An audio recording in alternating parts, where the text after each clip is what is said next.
Oula.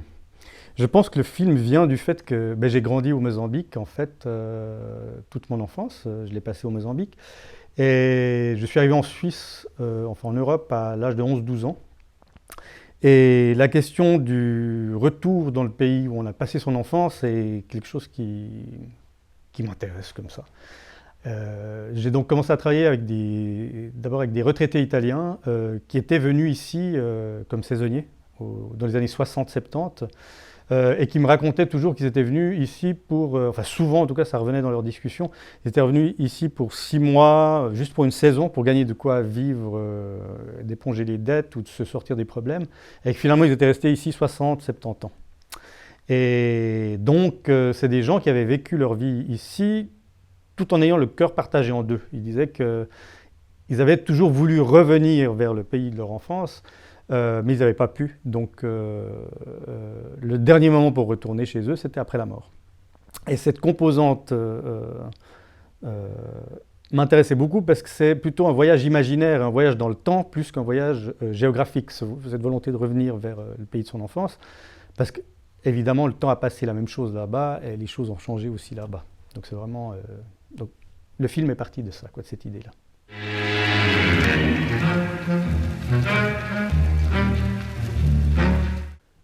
C'est un film qui me tient à cœur, donc, enfin, comme tous les projets que je fais, donc ça a pris beaucoup de temps. Je crois que les premiers rendez-vous aux pompes funèbres pour ce projet, je les ai eus en 2006, et donc là le film sort en 2016. Donc ça a duré 10 ans à peu près où j'ai travaillé sur ce sujet.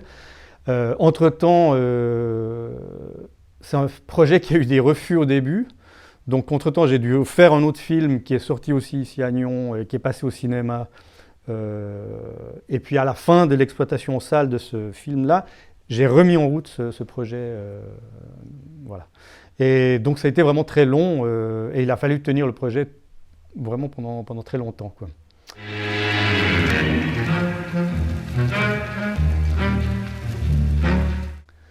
Alors, je suis très attaché au cinéma de fiction. En fait, moi, ce qui m'intéresse surtout, c'est le cinéma de fiction.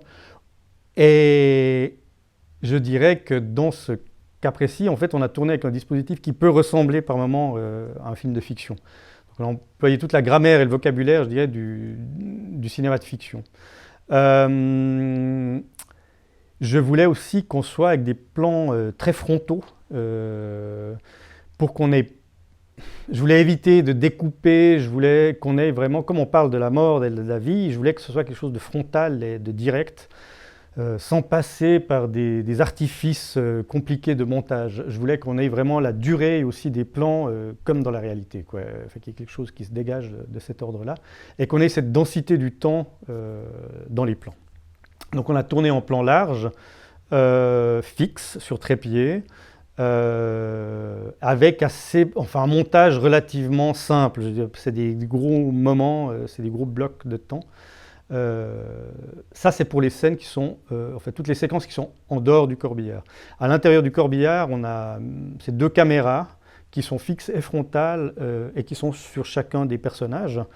Mais aussi, de nouveau, elles sont vraiment frontales, avec toujours le cercueil qui est derrière. Et ça m'importait, en fait, qu'il y ait tout le temps la mort qui planait, en fait, au-dessus des personnages, comme dans la vie, en fait, et qu'on oublie, une mort qu'on oublie et qui peut survenir. Voilà.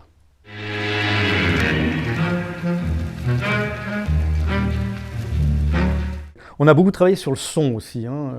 Ce qui m'intéressait, c'était aussi d'avoir un dispositif ou une mise en scène, en fait, de travailler une mise en scène qui incite les spectateurs à imaginer et à reconstruire le film dans leur tête, plus qu'à montrer les choses. Donc vraiment tout le travail a été de suggérer des éléments, souvent par le son, et d'inciter le spectateur à imaginer des choses en fonction de sa propre expérience, et de nourrir le film. Je pense que c'est un film où les gens peuvent se projeter entièrement et où ils le nourrissent eux-mêmes de leur propre expérience. Voilà. C'était ça le but, en fait, de ce tournage et de cette réalisation-là.